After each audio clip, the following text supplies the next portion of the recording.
اقلیتوں کو تیرے ظلم سے بچائیں گے، شمع آزادی دلوں میں جلائیں گے۔ موجودہ حالات کے اندر علماء کو بہت سنجیدگی کے ساتھ اپنی زندگی گزارنے کی ضرورت ہے۔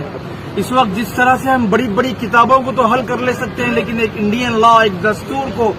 ہم پڑھنا چاہیے، اس کو سمجھنا چاہیے کہ کون سا محکمہ انڈیا کے اندر کتنا پاور رکھتا ہے، ڈپارٹمنٹ کا کیا رول ہے، اے ٹی ایس کا کیا رول ہے، آئی بی کا کیا رول ہے۔ ان تمام چیزوں پر عبور رکھنا ہر ایک کی ذمہ داری ہے۔ تو لہذا میں امت مسلمہ سے اور خاص کر امت مسلمہ کے رہنما علماء سے یہ کہوں گا کہ جب تک مولانا کلیم صدیقی صاحب کی رہائی نہیں ہوگی، جہاں کہیں بھی ان کے سلسلے میں احتجاج ہو رہا ہے یا ریالیاں نکل رہی ہے، اس کے اندر اپنے آپ کو شامل کرنا ضروری ہے، تبھی ہم صحیح معنی میں ہندوستانی کہلائیں گے۔ اس لیے کہ یاد رکھو، اس ملک کے حالات جبھی بھی بدلے ہیں، اس کا مقابلہ اولین صف کے اندر علماء نے کیا ہے، لیکن افسوس کہ آج علماء میدان میں آنے سے کترا رہے ہیں، لیکن ان کو جگانا بھی ہماری ذمہ داری ہے۔ اس لیے میں آپ سے ادباً گزارش کروں گا کہ یہ احتجاج اس وقت تک چلتے رہیں گے ملک بھر کے اندر جب تک ان کی رہائی نہیں ہو جاتی۔ آپ حضرات سے، تمام حضرات سے میں گزارش کرتا ہوں کہ ہماری اس دعوت پر آپ لوگوں نے یہاں تشریف لائی ہے،